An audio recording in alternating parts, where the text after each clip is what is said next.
ভালো থাকাটা আজকের দিনে ভীষণ জরুরি হয়ে দাঁড়িয়েছে। আমার আক্ষেপ নেই, আজকেও যদি আমি নতুন করে শুরু করতাম আমি আমি আমি থাকতাম।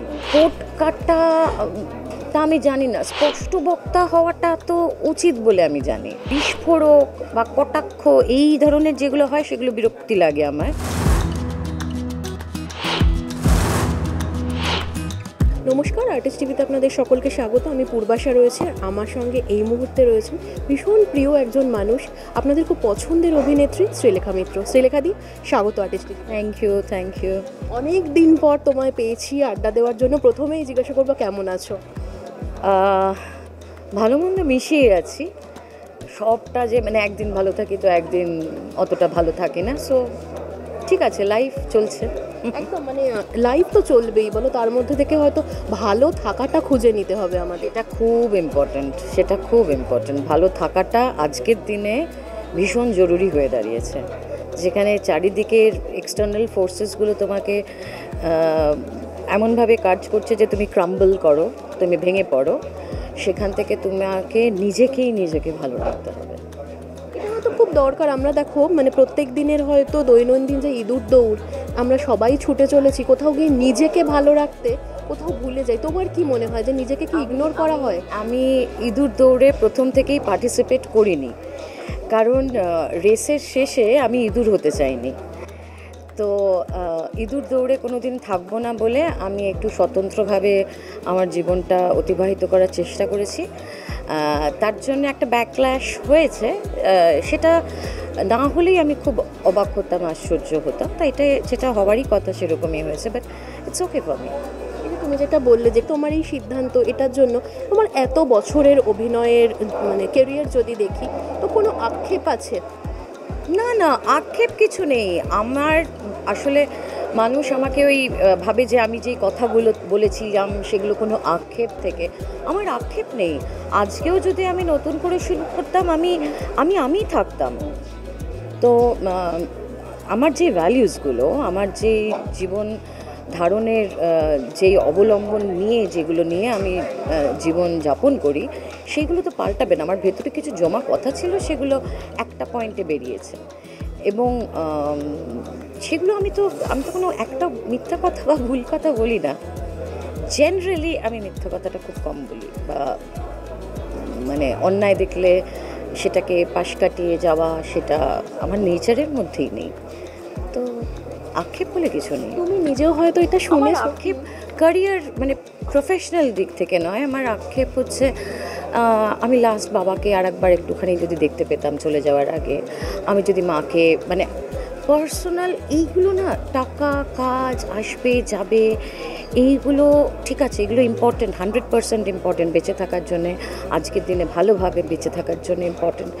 কিন্তু একটা বয়সের পরে, কিছু অভিজ্ঞতার পরে, তোমার যেই মানুষগুলো তোমাকে সবচাইতে ভালোবাসে, যেই মানুষগুলো তোমার ভালো কিছু হলে সবচেয়ে বেশি আনন্দ পাবে, গর্ববোধ করবে, তারা যখন চলে যায় না, তখন এইগুলো অ্যাকচুয়ালি কিছু ম্যাটার করে না।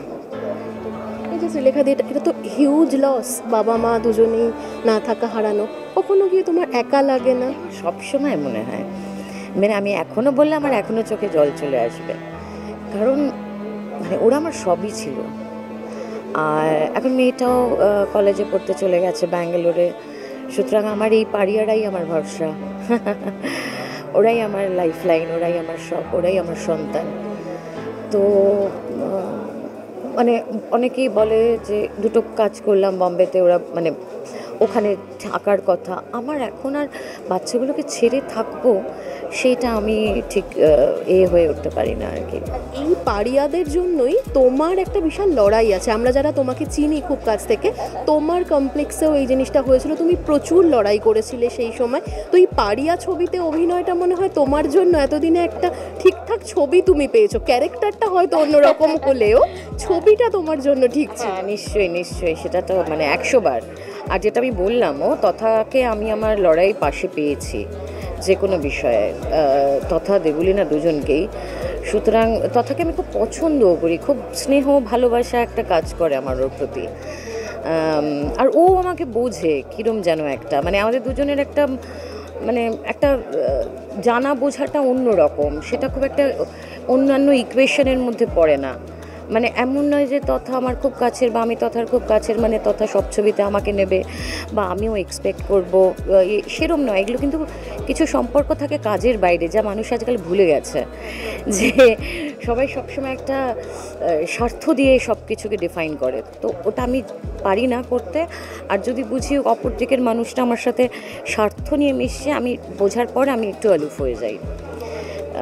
কারণ আমার কাছে ওই মনটা খুব ইম্পর্ট্যান্ট। মানে এটা তুমি বারবারই বলেছো, যখনই তোমার সাথে কথা হয়েছে তুমি বলেছো যে মন থেকে যেটা চাইবি সেটাই কর। একদমই তাই, একদমই তাই। এটা দিনের শেষে মানে আরামে শোয়া যায়। আর একটা জিনিস তুমি নিজেও হয়তো এটা শুনেছো, এটা তোমাকে বলা হয় শ্রীলেখা মিত্র ভীষণ ঠোঁটকাটা, স্পষ্ট বক্তা, ভীষণ ভোকাল। এই ব্যাপারগুলো যখন তুমি শোনো তুমি নিজে কিভাবে নাও এটা? ঠোঁট কাটা তা আমি জানি না, স্পষ্ট বক্তা হওয়াটা তো উচিত বলে আমি জানি।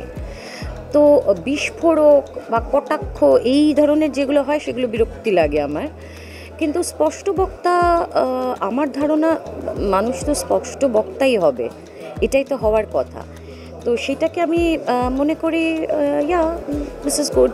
কিন্তু এইটাকে যখন আন্ডারলাইন করা হয় তখন মনে হয় তাহলে কি লোকজন মিথ্যে বক্তা বা এইটা তার মানে আমাকে আলাদা করে সেগ্রিগেট করা হচ্ছে স্পষ্ট বক্তা। তাতে আমি বুঝে উঠতে পারি না আমি কি খুশি হব যে আমাকে কমপ্লিমেন্ট দেওয়া হচ্ছে, নাকি আমার মানে মানে কষ্ট হওয়া উচিত যে মানে মানব জাতির উপর যে তার মানে সবাই আজকাল এরকম, আমি সিঙ্গেল আউট হচ্ছি।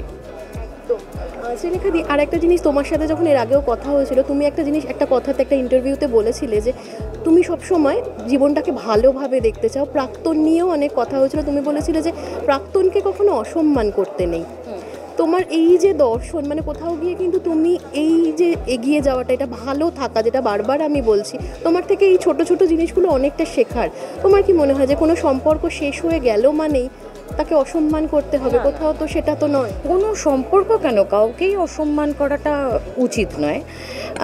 হয় যে কোনো সম্পর্ক শেষ হয়ে গেছে মানে উল্টো দিকের মানুষটাকে ব্লেম দেওয়া হয়। না না না, একটা আঙুল যদি ওদিকে থাকে আরও 4টে আঙুল আমার দিকেও থাকবে।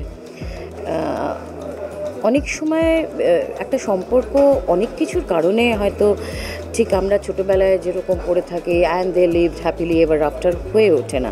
এই পুরো বিষয়টা এখন খুব সিউডো হয়ে গেছে, মানে অধিকাংশ লোক একটা ফেক জিনিস দেখায় আর কি। কিন্তু আমাদের সেটা মনে রাখতে হবে যে যেই সময়টা আমরা ঠিক ছিলাম সেই সময়টার প্রতি রেসপেক্ট দিয়ে, যদি না পোষায় তোমার কেউ একটা গান পয়েন্টে তোমাকে বলছে না তোমাকে এটাকে চালিয়ে যেতে হবে, থাকতে হবে। আর আজকালকার ছেলেমেয়েরা অনেক স্মার্ট, অনেক বোঝে, তারা মিলেনিয়াল কিড, জেন ওয়াইয়ের পরেও কী কী সব বেরিয়েছে সেই সব কিড, তারা অনেক মানে ওরকম নয় যে বাচ্চার জন্যে, সেটা নয়। সো রেসপেক্ট সবারই প্রাপ্য এবং ভালো সময়টার জন্যে এটা করা। আনলেস অ্যান্ড আনটিল কেউ যদি তোমাকে মারে বা তোমাকে একদম সত্যি ওই ইয়ে করে, তাহলে থানা আছে, পুলিশ আছে, ল আছে, এইসব আছে। বাট আদার দেন দ্যাট কারো খেয়ে দিয়ে কোনো ইয়ে পড়ে না। অন্য লোকের বাড়ির ওইগুলো দেখতে তারা চাটনির মতো মানে কনজিউম করে, বুঝলে তো, যে দেখো এর বাড়িতে এই হয়েছে সেই হয়েছে। সুতরাং আমার মনে হয় পার্সোনাল লাইফটাকে পার্সোনালি হ্যান্ডেল করা ভালো। আর একটা জিনিস, যদি আমরা সোশ্যাল মিডিয়ায় চোখ রাখি, ট্রোল একটা বিরাট বড় জায়গা। তুমিও বহুবার ট্রোলের শিকার হয়েছো। কি প্রভাব ফেলে ট্রোল? আদৌ কি কোনো প্রভাব ফেলে তোমার ওপর? কিভাবে বেরো এই ট্রোলের শিকার যখন হও? আমি বিশ্বাস করো আগে ডেফিনেটলি যখন জানতাম না ভাবতাম অডিয়েন্স আমায় ভালোবাসে বা আমি ওই, কিন্তু দেখলাম জামা কাপড়, একটা ইন্টারভিউতে একটা অন্য কথা বললাম কিন্তু সেইটার অন্য নিউজ হলো, সেইটাকে নিয়ে কটাক্ষ করা বা কটাক্ষ এলো এখানে, ট্রোল যেটা বলে এখন। সো ট্রোল যেটা আমরা গল্পের বইয়ে কমিকেতে পড়তাম, ট্রোল যারা তারা হচ্ছে একটা দৈত্য, মানে ওরকম একজন ট্রোলস। তো তারা তো ওরকমই করবে। তো একটা রিচা চাড্ডার একটা ইন্টারভিউতে রিচা চাড্ডা বলেছিল চণ্ডীগড়ের চিন্টু তোমাকে কি বললো তাতে তোমার কি এলো গেল। সুতরাং আমি বলি পুরুলিয়ার পিন্টু তোমায় কি বললো তোমার কি এলো গেল। তো সেইভাবে just you have to move on in life. শ্রীলেখাদি, তোমার যদি বলি তোমার এত বছরের কেরিয়ার, এত ভালো অভিনয় করা সত্ত্বেও এখন তোমাকে ছবিতে কম পাওয়া যায় কেন? সেইটা এই যে এরা সবাই বলতে পারবে, সেইটা আমার কোনো উত্তর নেই, সেটা আমি কোনো উত্তর দিতে পারবো না। আমি আজকে ঠিক করে এসেছি আমি ডিপ্লোম্যাটিক্যালি চলবো, কাউকে না চটিয়ে, কাউকে না রাগিয়ে, সুতরাং আমি সেটা বলতে পারবো না। থ্যাংক ইউ, অনেক শুভেচ্ছা থাকলো। এতক্ষণ আপনারা দেখছিলেন শ্রীলেখা মিত্রকে। এরকম আরও বিভিন্ন আপডেটের জন্য অবশ্যই চোখ রাখুন আর্টিস্ট টিভি এইচডির পর্দায়।